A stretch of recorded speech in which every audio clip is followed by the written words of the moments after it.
Antes de começarmos, já se inscreve no canal, deixa o like e compartilha esse vídeo para fortalecer ainda mais a nossa comunidade. Você já parou para pensar por que consegue usar um iPhone, mas um chimpanzé não consegue nem acender um isqueiro? A resposta não está no tamanho do nosso cérebro. Um Neandertal tinha o cérebro maior que o seu. Não está na nossa força. Qualquer gorila nos venceria facilmente. A resposta está numa cadeia evolutiva que começou há 40 mil anos, com algo aparentemente simples. A primeira vez que um humano olhou para uma pedra e viu uma ferramenta. Mas não foi apenas ver uma ferramenta. Foi imaginar uma realidade que ainda não existia. Foi a primeira vez na história da Terra que um cérebro conseguiu projetar o futuro. Visualizar como uma pedra bruta poderia se tornar uma lâmina afiada através de golpes precisos. Daquele momento até quando Vercingetorix empunhou sua espada contra César, existe uma linha invisível, uma corrente inquebrável de inovação que criou tudo o que temos hoje. Cada golpe de martelo nos fornos celtas ecoava aquela primeira batida de pedra contra pedra. Cada descoberta construía sobre a anterior, como degraus de uma escada evolutiva que ainda estamos subindo. Mas como exatamente um caçador de mamutes virou o antepassado tecnológico de um guerreiro que quase derrotou Roma? Como uma espécie que mal controlava o fogo conseguiu, em relativamente poucos milênios, dominar os segredos do aço? A resposta vai mudar como você vê a humanidade e a si mesmo. Se a pergunta é por que nós inovamos, a primeira resposta está nos primeiros kits de ferramentas. É aí que a linha começa a ficar visível. Há 45 mil anos, a Europa vivia uma guerra fria tecnológica que definiria o futuro da humanidade. De um lado, os Neandertais, mestres absolutos da pedra há 300 mil anos. Criadores de machados simétricos perfeitos que funcionavam como os canivetes suíços da pré-história. Suas ferramentas musterienses eram funcionais, duráveis, testadas por centenas de milhares de anos de uso. Do outro lado, os recém-chegados Homo sapiens, vindos da África com bagagem genética quase idêntica, mas portando uma habilidade estranha e perturbadora. Eles não apenas faziam ferramentas, eles as reinventavam constantemente, como se fossem incapazes de aceitar que bom o suficiente fosse realmente suficiente. Em sítios como Châtel-Perron, na França, ficam marcas fascinantes dessa troca cultural. Neandertais e sapiens exibem convergências tecnológicas e inovações independentes, sugerindo interações complexas que iam muito além da simples competição. Era como se duas filosofias de vida se encontrassem e se influenciassem mutuamente. Os sapiens desenvolveram lâminas 3 vezes mais longas com a mesma quantidade de pedra. Uma revolução na eficiência que parecia impossível aos padrões anteriores. Eles descobriram que podiam desembalar mais ferramenta de cada núcleo de sílex através de técnicas de preparação mais sofisticadas. Foi um salto cumulativo. Cada solução abria espaço para outra. É isso que chamo de cheat code evolutivo. Mas o verdadeiro salto quântico veio com uma descoberta inesperada. Ossos, chifres e presas não serviam apenas para comer. Em Hohlfels, na Alemanha, arqueólogos encontraram agulhas de costura com 40 mil anos, objetos tão pequenos e delicados que parecem impossíveis para a época. Pode parecer simples, mas pense no que isso representa. Pela primeira vez na história da Terra, um animal estava criando ferramentas especializadas para fazer outras ferramentas. Roupas costuradas não eram apenas conforto. Eram tecnologia de sobrevivência que permitiu que humanos colonizassem ambientes que matariam qualquer outro primata. Cada ponto de costura era uma vitória contra a seleção natural, uma declaração de que a inteligência podia superar as limitações biológicas. Nas cavernas de Swabian-Jura, junto com as agulhas, encontramos algo ainda mais extraordinário: As primeiras esculturas figurativas conhecidas, flautas de osso com 40 mil anos, evidências de que aqueles humanos não estavam apenas sobrevivendo, estavam criando beleza, música, arte. Era como se a mesma mente que revolucionava ferramentas também precisasse revolucionar o significado da existência. Ferramentas nos permitiram sobreviver em novos climas. A agricultura nos ensinou a ficar. Quando paramos de migrar constantemente, surgiram cidades, rituais complexos e a tentação irresistível de transformar pedra em metal. Há 12 mil anos aconteceu algo que mudou tudo: a agricultura. Mas não foi apenas plantar sementes. Foi a maior revolução social, psicológica e tecnológica da história humana. Uma transformação tão profunda que ainda estamos vivendo suas consequências. Imagine a dimensão dessa mudança. Por 2 milhões de anos, desde os primeiros Homo habilis, humanos foram nômades. Famílias pequenas, territórios vastos, vida baseada na mobilidade constante. De repente, simultaneamente em diferentes pontos do planeta, crescente fértil, Vale do Yangtze, Altiplano Mexicano, terras altas da Nova Guiné, grupos independentes tiveram a mesma ideia revolucionária. E se ficássemos parados e fizéssemos a comida vir até nós? Em Çatalhöyük, Turquia, há 9 mil anos, vemos o resultado dessa revolução mental. Uma cidade de 8 mil habitantes sem ruas, as pessoas entravam pelas coberturas, como se fossem formigueiros humanos superorganizados. Murais extraordinários cobriam paredes internas, touros gigantes, padrões geométricos hipnóticos, cenas de caça que pareciam rituais religiosos. Crânios de touros decoravam altares domésticos em quase todas as casas, sugerindo um culto unificado que conectava religião, agricultura e vida cotidiana. Era como se aqueles primeiros urbanos estivessem tentando manter viva a conexão espiritual com os animais selvagens que seus ancestrais caçadores conheciam intimamente. E então veio algo que parecia pura magia: a metalurgia. Em Çatalhöyük, há cerca de 8.500 anos, artesãos descobriram que certas pedras verde-azuladas podiam ser moldadas de formas impossíveis para a pedra comum. Cobre nativo, metal puro encontrado na natureza, podia ser martelado a frio, aquecido, resfriado, moldado em contas delicadas e lâminas finas. A fundição, transformar minério em metal através do fogo, viria depois. Mas o trabalho a frio já exigia técnica, observação microscópica e controle preciso de temperatura e pressão. Parecia alquimia aos olhos antigos, mas já era tecnologia de materiais. Observar o comportamento do cobre, entender suas propriedades, moldá-lo através de repetição e método. Era o primeiro passo numa jornada que levaria à fundição propriamente dita.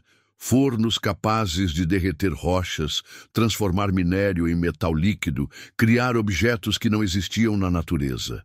Cada experimento abria possibilidades que ninguém havia imaginado antes. Do cobre trabalhado a frio à fundição em fornos especializados, cada avanço pediu calor mais alto e mãos mais hábeis. O bronze foi o primeiro metal a mudar fundamentalmente a natureza da guerra.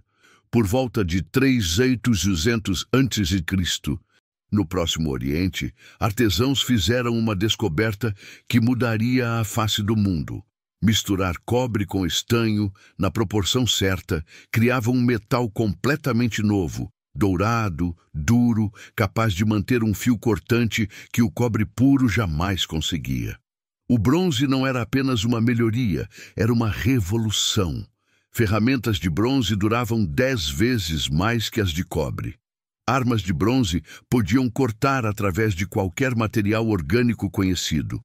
Ornamentos de bronze brilhavam como ouro, mas eram acessíveis a uma classe muito maior de pessoas. Ao longo dos séculos, redes de contato, das estepes euroasiáticas às margens do Mediterrâneo, dos fiordes escandinavos às montanhas do Cáucaso, espalharam técnicas e objetos, conectando regiões distantes numa espécie de primeira globalização. O bronze criou a primeira economia verdadeiramente internacional da história. Âmbar fossilizado do Mar Báltico viajava milhares de quilômetros até chegar ao Mediterrâneo. Ouro irlandês era trabalhado por artesãos nos Alpes suíços. Estanho da distante Bretanha se fundia com cobre de Chipre em fornos da Boêmia, criando objetos que eram vendidos em mercados de Londres a Istambul. Em Nebra, na Alemanha, encontramos o Disco do Céu, uma obra-prima de bronze e ouro de 3.600 anos que representa constelações com precisão astronômica impressionante. Não era apenas arte ou ciência, era a união de metalurgia, astronomia e simbolismo religioso numa única peça. Mas o bronze tinha uma fraqueza fatal que definiria o destino de civilizações inteiras. Dependia completamente de estanho, um metal excepcionalmente raro. Quando guerras, mudanças climáticas ou colapsos políticos interrompiam as rotas do estanho, civilizações inteiras perdiam acesso à tecnologia que sustentava seu poder militar e econômico. Era como se a internet mundial de hoje dependesse de um único cabo que pudesse ser cortado a qualquer momento. Quando o estanho faltou, não foi o fim da civilização, foi um desvio forçado. O mundo aprendeu a forjar o metal que sempre esteve por toda parte, escondido nas rochas mais comuns, o ferro. Quando as rotas do estanho rarearam por volta de 1200 a.C., impérios que pareciam eternos ruíram da noite para o dia. O Império Hitita desapareceu. Micenas foi abandonada. Civilizações inteiras entraram em colapso por não conseguir produzir as armas e ferramentas que sustentavam seu poder. Parecia o fim da era dos metais, mas foi exatamente o contrário. Foi o convite ao ferro. Abundante em praticamente qualquer lugar do planeta, porém infinitamente mais difícil de domar, o ferro exigiu fornos revolucionários, técnicas completamente novas e mãos extraordinariamente hábeis. Dessa crise aparente nasceu a próxima revolução tecnológica. O trabalho do ferro ganhou impulso simultaneamente no final da Idade do Bronze, com vários centros experimentando independentemente forjas e técnicas de têmpera. Povos da Anatólia, entre eles os poderosos hititas, desempenharam um papel crucial na difusão inicial de técnicas, mas a revolução se espalhou rapidamente para a Grécia, Itália, Europa Central e além.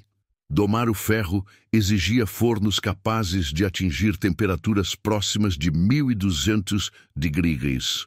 Como domar um dragão, em termos práticos. O ferro não derrete facilmente como o bronze, mas pode ser aquecido até ficar maleável, martelado em formas complexas e temperado através de resfriamento controlado. Os celtas não apenas dominaram essas técnicas, eles as aperfeiçoaram além de qualquer coisa vista antes. Por volta de 800 a.C., nas montanhas da Áustria e República Tcheca, a cultura de Hallstatt desenvolveu uma indústria de ferro que abastecia toda a Europa. Não eram apenas ferreiros, eram artistas do metal cujas criações rivalizam com qualquer coisa produzida hoje. A cultura latene, que se desenvolveu a partir de Hallstatt, levou a arte do ferro ao seu ápice. Suas espadas longas, algumas com mais de 90 centímetros, não eram apenas armas. Eram obras de arte funcionais, perfeitamente balanceadas, decoradas com padrões espirais que demonstravam virtuosismo técnico extraordinário. Espadas celtas, latene, mostravam excelente corte e alcance, com bom desempenho contra equipamentos de bronze em muitos cenários de combate. Mais importante, eram produzidas em quantidades que permitiam armar exércitos inteiros com equipamento de qualidade superior. O conhecimento se transmitia de mestre para aprendiz através de gerações, criando linhagens de ferreiros cujos segredos de família podiam determinar o destino de tribos inteiras. Cada região desenvolveu especializações, tipos específicos de aço, técnicas particulares de decoração, inovações que se espalhavam através de redes comerciais e alianças matrimoniais. Séculos de forjas, experimentos, sucessos e fracassos desembocaram num confronto épico em que metalurgia celta e organização romana iriam se medir diante das muralhas de Alésia. Em 52 a.C., nas colinas de Alésia, duas filosofias civilizacionais se encontraram em combate mortal. De um lado, Roma, disciplina coletiva, padronização militar, engenharia aplicada à guerra, hierarquia rígida baseada na obediência absoluta. Do outro, Vercingetorix e a tradição celta, heroísmo individual, armas superiores, táticas baseadas na iniciativa pessoal e 800 anos de evolução metalúrgica independente. Quando César enfrentou os gauleses, não encontrou os bárbaros primitivos que seus relatórios descrevem para o Senado romano.